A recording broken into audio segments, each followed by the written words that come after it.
2026 ଜାନୁଆରୀ 25ରେ କେତୁ ପୂର୍ବ ଫାଲ୍ଗୁଣ ନକ୍ଷତ୍ରର ଦ୍ୱିତୀୟ ସ୍ଥାନରୁ ପୂର୍ବ ଫାଲ୍ଗୁଣ ଗୁଣର ପ୍ରଥମ ସ୍ଥାନକୁ ଗମନ କରିବେ।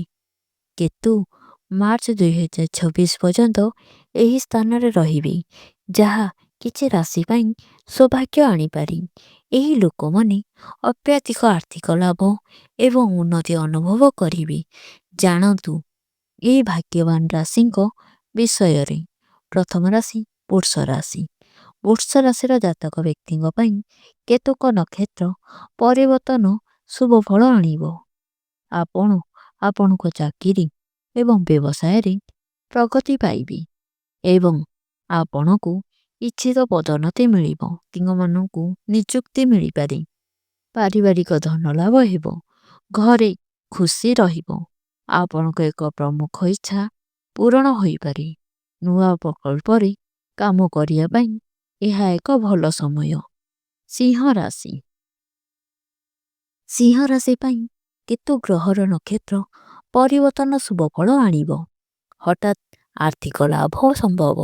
ଆପଣଙ୍କ ନେଟୱାର୍କ ବିସ୍ତାରିତ ଏବଂ କେତେକ ନେତୃତ୍ୱ ଭୂମିକା ଗ୍ରହଣ କରିପାରନ୍ତି। ନୂଆ ଉତ୍ସକୁ ଟଙ୍କା ଆସିବ।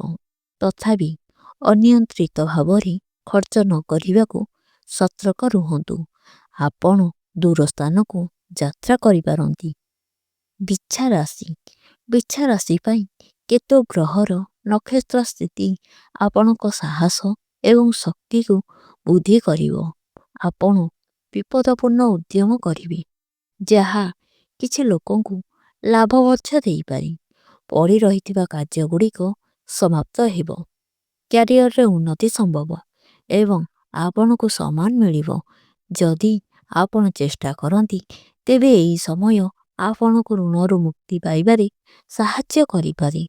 ବନ୍ଧୁଗଣ, ଭିଡ଼ିଓଟି ଆପଣଙ୍କୁ କେମିତି ଲାଗିଲା ଆମକୁ ତାହା କମେଣ୍ଟ ମାଧ୍ୟମରେ ଜଣାନ୍ତୁ।